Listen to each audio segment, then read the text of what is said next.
ఏం కుమారా, నేను అసలు ఏం జరిగింది? ఏంట్రా? సొంత చెల్లెలి పిల్ల కదా జరిగింది. అన్నయ్య అనే బాధ్యత కొంచెమైనా ఉండక్కర్లేదా చెప్పు కుమారు? పేపర్లు వేయడం లేట్ అయితే అందరూ ఇలాగే అడుగుతారు. అందుకని ఒళ్ళు దగ్గర పెట్టుకుని పేపర్లు వేసే పని చూడరా.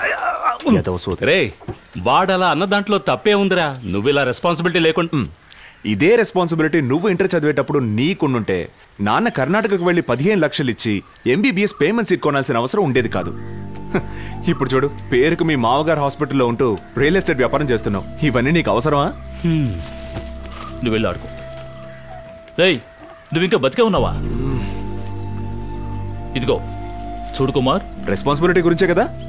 అరే నీకెలా తెలుసు? ఈ రోజు నేను తెలుసుకున్నదే రెస్పాన్సిబిలిటీ గురించి. ఓకే, తప్పకుండా పాటిస్తాను. ఇదిగోండి బావా, మీరు హాస్పిటల్కి వెళ్ళటం లేదని లల్లి చెప్పింది. నేను మీ కార్ తీసుకెళ్తాను. నా కార్ సర్వీస్కి వెళ్తాను. తీసుకెళ్ళండి, కానీ తిరిగి వచ్చేటప్పుడు ట్యాంక్ ఫిల్ చేసేయండి. గొప్ప ఫ్యామిలీ. ఏమండి, ఇవాళ పిల్లలకి టీకాలు వేయించాలి. ఎప్పుడు వస్తారు మీరు? నువ్వు కుమార్ని తీసుకువెళ్ళు, వాడు ఖాళీయే కదా. నేనెక్కడ ఖాళీగా ఉన్నాను? నాకు చాలా పనులున్నాయి. నీకేం పనులున్నాయి? అంటే ఎగ్జామ్స్కి ప్రిపరేషన్స్. అంతే కదా, మీరు వెళ్ళండి హాస్పిటల్కి, నేను వాడిని తీసుకెళ్తానులేండి. వాడు ఎప్పుడూ అలాగే అంటూ ఉంటాడులేండి. నేను రెడీ అయ్యి వస్తాను, ఆ లోపు నీ పని పూర్తి చేసుకో. అక్క,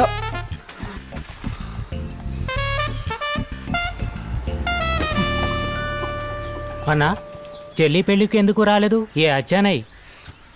నేపాల్ నుంచి ఎందుకు వచ్చావో ఆ పని మాత్రం చూడు. నాకు అడ్వైస్ చేయాలనుకుంటే బుర్ర పగిలిపోతే. సంజా, వెళ్ళి పంచుడు. బ్లడీ ఎందుకన్నా అలా తిడతావు? ఉల్లు కాపట.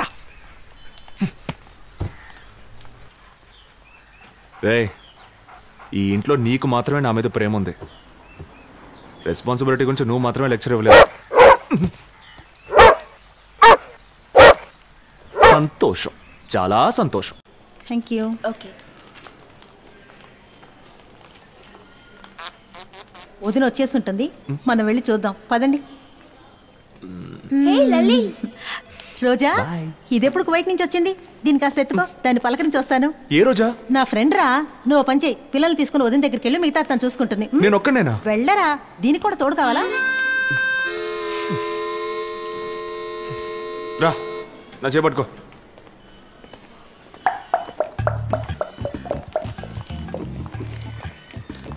కుమార్, నీకు పెళ్ళైపోయిందా?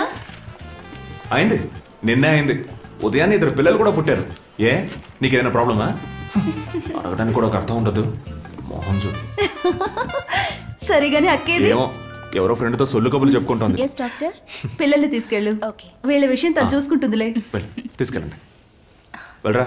రౌండ్స్ కు వెళ్ళినప్పుడు మా నాన్న నిన్ను అడిగారు, పెళ్లికి నువ్వు రాలేదేమని. అయ్యో, ఆయన అడ్వైస్ వినేది ఓపిక నాకు లేదు. ఆయన వచ్చే లోపు నేను ఎస్కేప్ అయిపోతాను. ఆకొస్తే కాలు వచ్చేస్తున్నానని చెప్పండి. వెళ్ళిరా. Okay, bye.